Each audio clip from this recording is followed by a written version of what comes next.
तो इसी तरह से महाराष्ट्र में जहां फुले, साहू, अंबेडकर, तीन महापुरुषों ने 1848 से लेकर 1956 तक 108 साल लंबा संघर्ष किया। किस चीज के लिए किया? सामाजिक और आर्थिक परिवर्तन के लिए।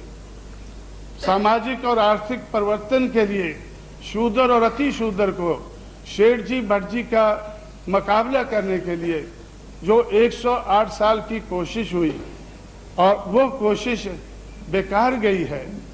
जो महाराष्ट्र में पिछले 50 साल से हुआ है उसके आधार पर मुझे ऐसा लगता है कि वो कोशिश कामयाब नहीं हुई है। वो कोशिश क्या थी?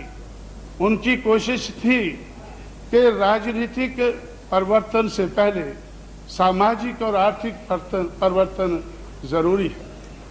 अंग्रेजों को निकालने से पहले हमें समाज व्यवस्था को, अर्थव्यवस्था को सुधार देना चाहिए। लेकिन आज आज़ादी के 50 साल बाद जब हम ये डिस्कस कर रहे हैं तो आज तक भी हम लोग सामाजिक और आर्थिक व्यवस्था को सुधार नहीं पाए। मैं धन्यवाद दूंगा फूले, साहू, बाबा साहब अम्बेडकर को और मेरे नेता मान्यवर साहब श्री काशीराम को। 25 नवंबर 1949 को संविधान को सौंपते हुए डॉक्टर बाबा साहब अम्बेडकर ने कहा था कि 26 जनवरी 1950 को हम विरोधाभास भरे जीवन में प्रवेश करने जा रहे हैं।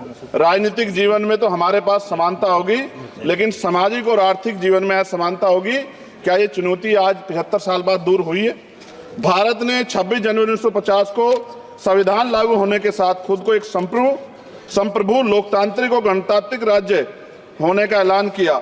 लेकिन सर, उस समय संविधान की स्थिति ये थी कि जैसे गांव का कोई आदमी, मैं 50 की बात कर रहा हूं, वो 50 साल पहले शहर में आ जाता और बड़े लोगों की महफिल में चला जाता, उस जहां वो खाना खा रहे हो, और वो टेबल पे नैपकिन को खा के जो है कि कहता कि ये तो फीका, क्योंकि वो जानता ही नहीं था, वो समझता नहीं था संविधान को, संविधान है क्या। संविधान उसके लिए महज दस्तावेज था। ये जिम्मेदारी थी राजनीतिक दलों पे कि वो संविधान को व्यवहार में लेके आते। और इसके इतने सारे आर्टिकल हैं, अगर इनको व्यवहार में लाया जाता तो मुझे लगता कि आज देश बहुत बदल गया होता।